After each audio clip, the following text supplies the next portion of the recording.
ప్రభుత్వం ప్రతిష్టాత్మకంగా తీసుకొచ్చిన డబుల్ బెడ్రూమ్ ఇళ్ల పథకాన్ని ఉమ్మడి మహబూబ్ నగర్ జిల్లా అధికారులు నీరుగారుస్తున్నారు. తొలి విడత ఇళ్లకే మోక్షం లేదంటే రెండో విడత కింద ఇళ్లు మంజూరంటూ ప్రకటనలు చేస్తుండటంతో అంతా నోరెళ్లబెడుతున్నారు. ఉమ్మడి మహబూబ్ నగర్ జిల్లాలో నత్తనడకన సాగుతున్న డబుల్ బెడ్రూమ్ ఇళ్ల నిర్మాణంపై హెచ్ఎంటీవీ స్పెషల్ స్టోరీ. రాష్ట్రంలో అన్ని జిల్లాల్లో తొలి విడతలో చేపట్టిన డబుల్ బెడ్రూమ్ ఇళ్ల నిర్మాణ పనులు దాదాపుగా పూర్తిగా వస్తున్నాయి. కానీ ఉమ్మడి మహబూబ్ నగర్ జిల్లాలో మాత్రం డబుల్ బెడ్రూమ్ ఇళ్ల నిర్మాణ పనులు నత్తనడకన సాగుతున్నాయి. 2 ఏళ్ల కిందట సీఎం కేసీఆర్ బస్తీబాటలో భాగంగా మహబూబ్ నగర్ లో పర్యటించారు. అక్కడి నిరుపేదల ఇళ్లు చూసి చలించిపోయిన ఆయన ఏడాదిలో 2 పడక గదుల ఇళ్లు నిర్మించేస్తామని హామీ ఇచ్చారు. అప్పటి నుంచి ఇప్పటిదాకా ఇళ్ల నిర్మాణం జరుగుతూనే ఉంది.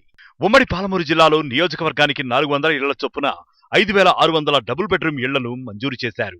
ఒక మహబూబ్ నగర్ జిల్లా కేంద్రం తప్ప మిగతా ప్రాంతాల్లో ఎక్కడా ఇళ్ల నిర్మాణం మొదలు కాలేదు. మొదటి విడత పనులే ఇంకా పూర్తి కాలేదు.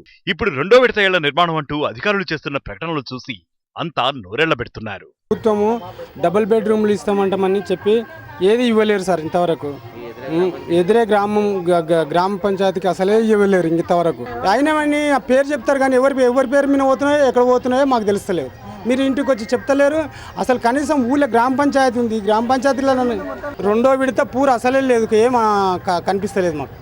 మహబూబ్ నగర్ జిల్లా కేంద్రంలోని క్రిస్టియన్పల్లి, దివిటిపల్లుల్లో 1334 ఇళ్ల నిర్మాణానికి 2 సార్లు టెండర్లు పిలిచారు. వీటిలో ఆదర్శ్ నగర్ లో 16 ఎకరాల్లో 326 ఇళ్ల నిర్మాణాలకు శ్రీకారం చుట్టగా 210 పూర్తయ్యాయి. ఏడాది కావస్తున్న ఇళ్ల నిర్మాణ పనుల్లో పురోగతి లేకపోవడంతో నిరుపేదలు ఆగ్రహం వ్యక్తం చేస్తున్నారు. కట్టేటి ఎవరైనా డబ్బులు ఏంది ఎట్లా కట్టుకోవాలి సార్? మేము ఆయమయ్యారు, ఆయమయ్యలే, ఇది పేరు మీద ఈ ఇంటిది అనేది చెప్తలేరు. వేస్తామే ఈమెయిల్ వచ్చి చెప్పిపోయాడు, కట్టిస్తా చేస్తా అన్నాడు. కానీ అది ఎవరి పేరు మీద ఉన్నది ఏం కాదా, పేదవాడేవాడు బలిసినోడేవాడు అని చూసుకుంటలేరు. డబుల్ బెడ్రూమ్ ఇళ్ల నిర్మాణ పనుల్లో ఆలస్యానికి భూసేకరణే ప్రధాన కారణమని చెప్తున్నారు అధికారులు.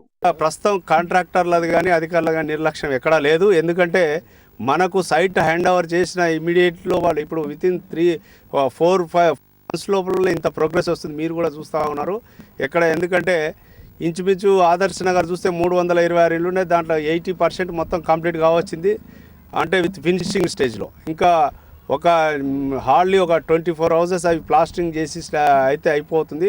కాబట్టి ఇక్కడ అధికారుల నిర్లక్ష్యం కానీ కాంట్రాక్ట్ నిర్లక్ష్యం కానీ ఏం అనిపిస్తలేదు. ఎందుకంటే మేము లేఅవుట్లో పని చేసి చూస్తున్నాం కాబట్టి చాలా ఫాస్ట్గానే అయిపోతుంది. 5,600 ఇళ్లు మంజూరైతే ఉమ్మడి పాలమూరు జిల్లాలో ఇప్పటి వరకు 200 ఇళ్లు మాత్రమే పూర్తయ్యాయి అంటే పనులు ఎలా జరుగుతున్నాయో అర్థమవుతోంది.